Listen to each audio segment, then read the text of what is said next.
This is the other item that got the cedar stain, Thompson's water sealer.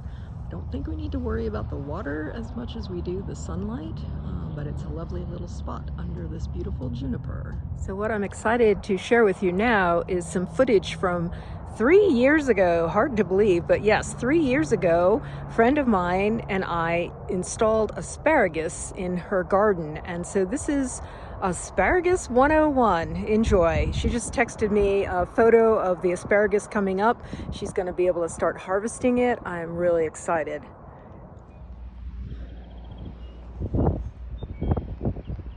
It's a long row. So this is asparagus, and I don't know exactly how many plants my friend purchased, but that long row, that's where we're putting them. So I'm going to share Asparagus 101 with y'all.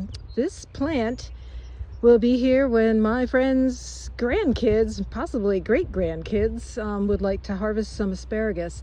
This is a plant that requires really, really dense nutrition at the start of its life.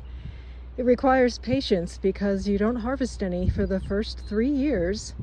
And then each year, at the end of each year, the bed is top dressed with more composted manure and kept as weed free as possible, because anything in a row of asparagus, even baby asparagus, is a weed. Okay, we'll show you in a minute. All right, so we're out here. So we've dug this deep trench that I showed you in the first part, and then what we're doing now is putting some good composty stuff in the bottom of the trench. And then I'm filming, so my friend's gonna get her hands in here and show you. We spread out the roots. It's kind of like a little octopus, and you'll see there's like a crown of buds in the center of it, and we get, yeah, exactly, and then we get that to be pointing up, and then fill in the soil around it. As the baby asparagus shoots start coming up, we will continue to fill this trench in until it's level again with the whole length of the garden. And by the end of the season, we will top this long row with some more good aged manure. So that is basically the process. We've come a long way. I'm hoping we don't run out of row before we run out of crowns. Okay, so it's 8 days later, 28th of April now, and the asparaguses are starting to come up.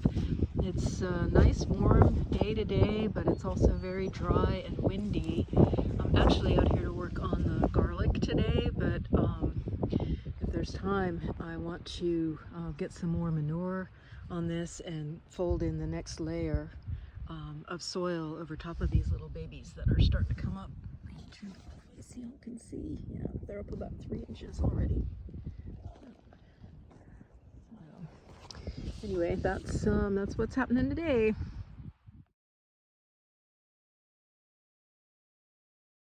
Okay, it's May the 11th, and finally schedules and weather back out here working in the asparagus.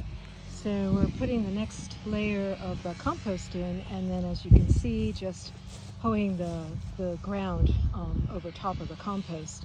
And yeah, it's looking good.